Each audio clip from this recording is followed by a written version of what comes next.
Retirement planning के लिए किस तरह के म्यूचुअल फंड स्कीम में आपको इन्वेस्ट करने की ज़रूरत है और कितना पैसा उस स्कीम में आपको लगाने की ज़रूरत है, डिटेल में डिस्कस करूंगा। 3 तरह के केसेस को लूंगा। 30 साल की उम्र पे क्या करना पड़ेगा, 40 साल पे क्या करना पड़ेगा और 50 साल की उम्र में क्या करना पड़ेगा। इसके लिए हम देखते हैं हमारा कैलकुलेटर, बिकॉज हम अपने कैलकुलेटर के ऊपर ही ये कैलकुलेशंस करते हैं, क्योंकि ऑनलाइन जितने भी कैलकुलेटर्स आपको दिखाए जाते हैं वो सारे लगभग गलत हैं। बहुत जिम्मेदारी से बोल रहा हूँ, बड़ी से बड़ी कंपनियों के कैलकुलेटर्स गलत हैं।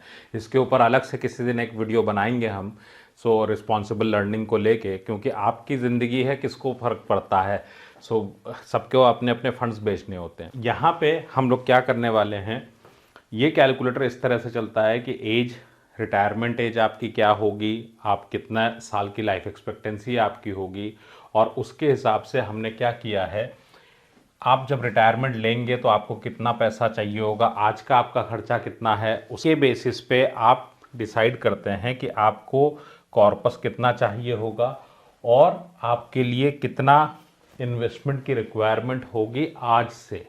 तो 2 चीज़ें इसमें बहुत ज़्यादा ज़रूरी हो जाती हैं। आप अगर देखें, एक ये कि आज का आप खर्चा कितना लेंगे। जिनकी भी एज 30 है वो ये मान के चलें कि आपको, अगर आप रिटायरमेंट की बात कर रहे हैं तो 50,000 का खर्चा आपका हो जाता है, बिकॉज आपकी फैमिली अगर छोटी है, खर्चे कम हैं ओवरऑल, लाइफस्टाइल आपकी बढ़ जाती है। तो लाइफस्टाइल बढ़ते बढ़ते ऑटोमेटिकली आपके वो 50,000 के ऊपर ही आप उसको लेके चलें। अगर आपका घर का खर्चा 30,000 है तो आप उसको 50 ही लेके चलें। दूसरा, अगर आप 40 या 50 की एज पे हैं तो 50,000 को ही आप बेस मान के चल सकते हैं अपनी लाइफ के लिए। आप इसको कम ज़्यादा करना चाहें, 10,000 15,000 कम करना चाहें तो आप उस कैलकुलेशन में ये चेंजेस आप कर लें। हम इसमें एक चीज़ और क्या लेके चलेंगे कि आपके रिटायरमेंट के पहले आपको कितना रिटर्न चाहिए होगा। भाई 2 फेजेस आपके रिटायरमेंट के हो गए। एक, जब आप रिटायर होंगे, जब तक आज आप जॉब कर रहे हैं, जॉब से आप 60 की उम्र पे, 55 की उम्र पे रिटायरमेंट प्लान करेंगे। दूसरा, आप ये प्लान करेंगे कि जब से आप रिटायरमेंट ले रहे हैं उसके बाद क्या रिटर्न मिलेगा आपको। म्यूचुअल फंड में हमने यहाँ पे लार्ज कैप को लिया है और रिटायरमेंट के बाद की लाइफ के लिए SWP को हम लोगों ने हाइब्रिड इक्विटी फंड से इसको प्लान किया। तो यहाँ पे मैं म्यूचुअल फंड से प्लान कर रहा हूँ तो मैंने 8% का म्यूचुअल फंड लिया है और 10% का रिटर्न लिया है आपका रिटायरमेंट के पहले का, जिसको कि मैं बढ़ा करके कर लेता हूँ 12% आपके लिए। 10 साल का मिनिमम पीरियड रहेगा और मैक्सिमम हमारे पास 30 ईयर्स का पीरियड रहेगा 30 वालों के लिए। यहाँ पे मैं ले लेता हूँ 30 की एज, देन मैं ले लेता हूँ आपकी 40 की एज, फिर ले लेते हैं 50 वालों के लिए, और सभी के लिए रिटायरमेंट एज हम ले लेते हैं 60 की। अगर रिटायरमेंट एज 60 है, 50,000 के हमारे खर्चे हैं आज के, हमने मान लिए। यहाँ पे अगर आप 30 के हैं तो आप you can take it as 40 also, but 40 से नीचे नहीं जाना चाहिए generally. As a financial planner आपको बोल रहा हूँ, बिकॉज पिछले 17 सालों में जो मैंने फील किया उसी के ऊपर बात कर रहे हैं हम लोग। आपका खर्चा बढ़ता है, लाइफस्टाइल आपकी बढ़ती है। यहाँ पे अगर मैं इसको लूँ तो मैं 30 वालों के लिए इसको लिखता हूँ, then we shall take it for other people. Life expectancy मैंने 90 की ली है, और जैसा मैंने पहले भी बताया, इन्फ्लेशन 7% और रिटर्न हमने लिया है इसके अंदर में 8% का म्यूचुअल फंड से रिटायर होने के बाद, और जब तक आप म्यूचुअल फंड में इन्वेस्ट करेंगे तब तक आपके लिए होगा 12% का रिटर्न। किस तरीके के फंड में पैसा लगाना चाहिए ये मैं इसके बाद में आपसे डिस्कस करूंगा।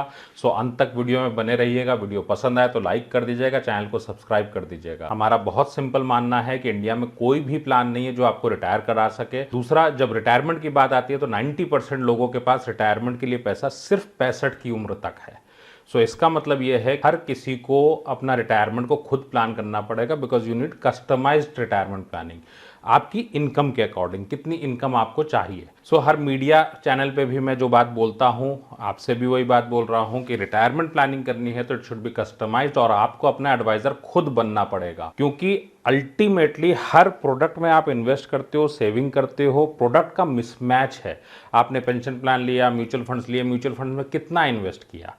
इस पे भी हम लोग डिस्कस करेंगे कि म्यूचुअल फंड में इन्वेस्टमेंट कितना चाहिए आपके लिए। ये एक सरप्राइजिंग एलिमेंट हो सकता है कि इतना इन्वेस्टमेंट की ज़रूरत पड़ सकती है किसी किसी केसेस में। हम चेक करेंगे कि आपको रिटायरमेंट पे 50,000 के खर्चे के लिए इस लाइफस्टाइल के लिए आपका कॉर्पस कितना लगेगा, सो कितने फंड के साथ आपको रिटायर होना पड़ेगा। दूसरा, अभी से लेके आपके रिटायरमेंट तक में आपकी मंथली एसआईपी कितनी होगी, ये हम यहाँ पे डिस्कस करेंगे अभी आपके सामने एक एक करके।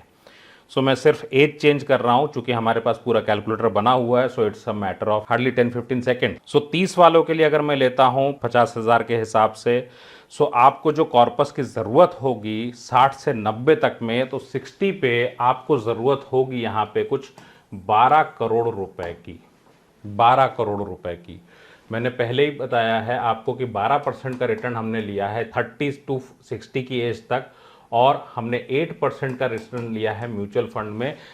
जब आप इससे SWP लेंगे या कुछ लेंगे, हमें 6 या 7 की ज़रूरत है, बट मैंने 8% लिया है क्योंकि लोग बहुत ज़्यादा कमेंट्स करके बोलते हैं कि इसमें तो ज़्यादा मिल जाएगा। ज़्यादा भी बात करूँ तो भी 8% पे लिया है। और इसका मतलब क्या है, जिस साल आप रिटायर होंगे उस साल आपका महीने का खर्चा होगा, मंथली एक्सपेंसेस आपके जो होंगे दैट वुड बी रफली 3,80,000 rupees a month. 3.8 lakh rupees आपके खर्चे होंगे उस वक्त। आपका जो SIP होगा वो SIP यहाँ पे जो 12 करोड़ रुपए के टोटल कॉर्पस चाहिए, ये अमाउंट ज़ीरो हो जाएगा। सो म्यूचुअल फंड से आप विड्रॉल लेंगे तो विड्रॉल के साथ में आपको प्रिंसिपल अमाउंट भी आ रहा है, ये मान के चलें आप। इसमें कहीं से भी ये वो अमाउंट नहीं है जिससे कि आपको प्रिंसिपल वहाँ इंटरेक्ट रहेगा और पैसा आपको मिलता रहेगा। सो ये बात बिल्कुल मन में बैठा लीजिए आप। कोई भी चैनल हो, किसी भी तरह का मीडिया हाउस हो, म्यूचुअल फंड कंपनीज हो, इंश्योरेंस कंपनीज हो, they all talk about corpus, retirement corpus. अब अगर इसी अमाउंट को मैं ऐसा कर दूं कि आपके पास लास्ट में भी पैसा हो, तो भाई साहब पता चलेगा 30 करोड़ रुपए रखने पड़ेंगे। Ultimately this fund is to be arranged by you only. So we are not the platform जहां पे हम व्यूज के लिए वीडियो बनाते हैं, हम आपके लिए वीडियो बनाते हैं ताकि आप खुद एक्शन ले सकें। ये व्यू करने के लिए नहीं है, और ये इंप्लीमेंट कर सकते हैं आप अपनी लाइफ में। सो SIP की जो ज़रूरत पड़ेगी यहाँ पे that would be 41,478 rupees per month. यहाँ पे अगर आपकी जॉब शुरू कर रहे हैं, 30 इयर्स के आप हैं, आपकी सेविंग्स कम हैं, आप SIP को कम अमाउंट 2,000 से भी शुरू कर सकते हैं। आपको खाली इतना करना पड़ेगा कि इसमें लगातार आप हर ग्रोथ के साथ, अपनी सैलरी ग्रोथ के साथ अपनी इन्वेस्टमेंट को बढ़ाते जाएं। ये बात ज़रूर ध्यान रखें। और अगर मैं रिटायरमेंट की बात करूं यहाँ से, तो थोड़ा सा कुछ और पॉइंट्स हैं जो मुझे लास्ट में आपसे डिस्कस करने पड़ेंगे, क्योंकि कुछ टर्म्स एंड कंडीशंस आपको फॉलो करनी। अब आ जाइए, हम देखते हैं 40 की एज वालों के लिए। So everything remains constant, just we change the age. So it's a calculator, in house calculator. So इनके लिए कितना खर्चा लगेगा। सो 40 की एज पे हैं तो इनके लिए जो रिटायरमेंट के टाइम पे मंथली एक्सपेंडिचर होगा that would be 1.93 lakhs per month. और इनको जो कॉर्पस की ज़रूरत होगी रफली 6.1 करोड़। और SIP की जो ज़रूरत होगी वो SIP की ज़रूरत है आपकी लगभग 70,600 रुपये महीना। अब यहाँ पे एक प्रॉब्लम क्या आती है कि यहाँ पे आते आते करियर में भी प्रॉब्लम्स नज़र आ जाती हैं। तो यहाँ पे मैं रिकमेंड नहीं करता कि आप यहाँ पे स्टेप अप करके अपने या SIP की ग्रोथ पे डिपेंड करें, क्योंकि 40 के बाद अगर 45 आते आते जॉब चली गई तो एक सवाल बहुत बड़ा उठता है कि आपकी जॉब अगले कितने सालों के लिए सेफ है। और अगर इमीडिएटली आपके मन से 60 की उम्र तक की सेफ्टी नहीं नजर आई, दैट मीन्स ये SIP का अमाउंट आप कम नहीं रख सकते। So you need to increase this. आपके पास में जितना है उतना ही रख सकते हैं। अगर सैलरीज कम है क्या कर सकते हैं, ये भी मैं बाद में बताऊंगा। सो इसका भी कुछ सॉल्यूशन हो सकते हैं, क्योंकि बहुत सारे टर्म्स एंड कंडीशंस है। हेल्थ कंडीशन है, हमारी लाइफस्टाइल ऊपर आ गई, वो एक कंडीशन है। दूसरा, हमारे जो पुराने इन्वेस्टमेंट्स हैं वो कैसे हैं, क्योंकि यहाँ पे अगर आप 40 के हैं तो पुराने इन्वेस्टमेंट्स भी आपके पास होंगे 200%। क्या वो मिसमैच में है, क्या वो सही है, सो इस पर भी बात होगी हमारी। देन हम आ जाते हैं अगर आपकी एज 50 है तो। अब 50 की एज वालों के लिए अगर मैं देखूं तो आपका जो एक्सपेंडिचर होगा 10 साल के बाद अभी से, that would be instead of 50,000 you would be spending रफली 98,000 रुपीज़ पर मंथ। सो आपका खर्चा डबल हो जाने वाला है। आपको जो कॉर्पस की ज़रूरत पड़ेगी दैट कॉर्पस इज रफली 3.1 करोड़। और 3.1 करोड़ के लिए आपको जो चाहिए होगा वो होगा 1,47,404। अब ये अमाउंट आपको चाहिए होगा तीनों एज ग्रुप के लिए। ये अमाउंट की एसआईपी आपको चाहिए होगी। यहाँ पे अगर आपको ये लगे कि ये अमाउंट बहुत बड़ा है, मुझे भी पता है ये अमाउंट बहुत बड़ा है, मुझसे बहुत सारे लोग पूछते हैं कि आप सॉल्यूशन तुरंत बता दीजिए। आप पिछले 5 साल से इन्वेस्ट कर रहे हैं, आप 10 साल से इन्वेस्ट कर रहे हैं, क्या रीज़न है कि आपके पास फंड्स नहीं है? क्या रीज़न है कि आप सेविंग कर रहे हो फिर भी आपका रिटायरमेंट नहीं हो पा रहा, यहां अचीवेबल नहीं दिख रहा? जबकि मैं इस बात को बहुत मजबूती से बोलता हूं, if you are managing your finance on your own, आप फाइनेंशियल प्लानिंग खुद करते हो, आप हार्डली 5 to 7 ईयर्स में you can plan your financial freedom. दो डिफरेंसेस हैं। आप वेल्थ बना सकते हो, बहुत बड़ी वेल्थ बना सकते हो। आप देखिए 98,000 का मतलब 50,000 ही है आज का, 1.93 लाख का मतलब भी 50,000 ही है आज का, और आज से 30 साल बाद 3.8 लाख का मतलब भी 50,000 ही है आज का। आपकी डेफिनेशन क्या है? फाइनेंशियल फ्रीडम चाहिए, रिटायरमेंट चाहिए, इट कैन बी क्रिएटेड। आपको इनकम चाहिए, you can create income sources. But the point is, अगर हमने किसी से पूछ के कुछ इन्वेस्टमेंट्स किए हैं और हमें आज की डेट में हमने पीएफ में काफ़ी पैसा लगाया हुआ है, बाकी इन्वेस्टमेंट्स में काफ़ी पैसा लगाया हुआ है, अलग अलग इंश्योरेंस में लगाया है, एनपीएस पे लगाया है, so India doesn't have any plan for sufficient pension. ये जो कॉर्पस आपको दिख रहे हैं, ये सारे कॉर्पस खत्म हो जाएंगे आपको पेंशन देने के बाद। कोई भी प्रोडक्ट नहीं है और ये अनअचीवेबल है। This is the reality of entire middle class of India, entire salaried people of India. अब इसका एक ही उपाय होता है। उपाय क्या है? उससे पहले आपको एक बात और बता दूं, बहुत लोगों के मन में होगा कि इसमें कौन से तरह का प्लान लेना चाहिए। So simply I have taken large cap fund for this. So large cap fund में आप इसको अगर इन्वेस्ट करते हैं तो 12% का रिटर्न हम मान सकते हैं। लंबे पीरियड्स हैं हमारे पास में। सो आई हैव टेकन 12% और डायरेक्ट प्लान पे ही माना है 12%, सेफ कंजर्वेटिव साइड से चला हूँ। So if you want you can achieve this. But लड़ाई कहाँ? ये एक एंटायर माइंडसेट और आपकी पूरी लाइफ की पूरी फाइनेंशियल प्लानिंग को रीसेट करने का मसला है। आपको अपनी हर एक इन्वेस्टमेंट को चेक करना पड़ेगा, क्योंकि एक सबसे बड़ा पॉइंट क्या है, whatever you are saving today, उसी से आपकी रिटायरमेंट होगी। There are multiple theories, multiple strategies for retirement. कोई बोलता है वेल्थ बना लो, कोई बोलता है फाइनेंशियल फ्रीडम ले लो, कोई बोलता है कि ऑल्टरनेट इनकम बना लो। क्या आपके लिए सही है? कौन से तरीके, सेफ्टी के साथ क्या क्या मिल सकता है, इंडिया के सारे ऑप्शंस कौन कौन से होंगे? क्यों?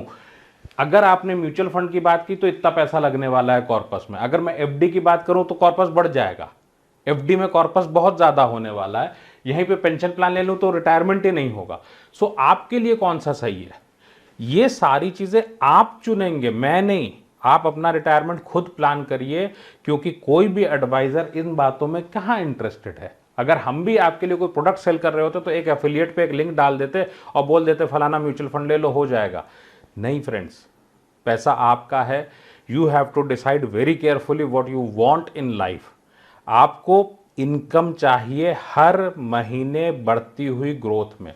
आपके लिए लाइफ में सिर्फ एक ही मतलब है रिटायरमेंट का, कि आपके रिटायरमेंट के बाद बढ़ती हुई इनकम आपको मिले।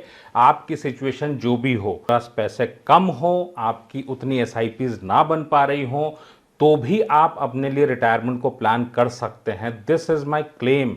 और आप आएंगे, आपको खुद नजर आए, और आप आज तक जैसे भी पैसा मैनेज करते आए हैं, आप भूल जाइए उसको। सारी चीज़ें 99% जो आपको बताया गया वो गलत है, सिर्फ इसलिए कि आप कोई पर्टिकुलर प्रोडक्ट खरीद लें।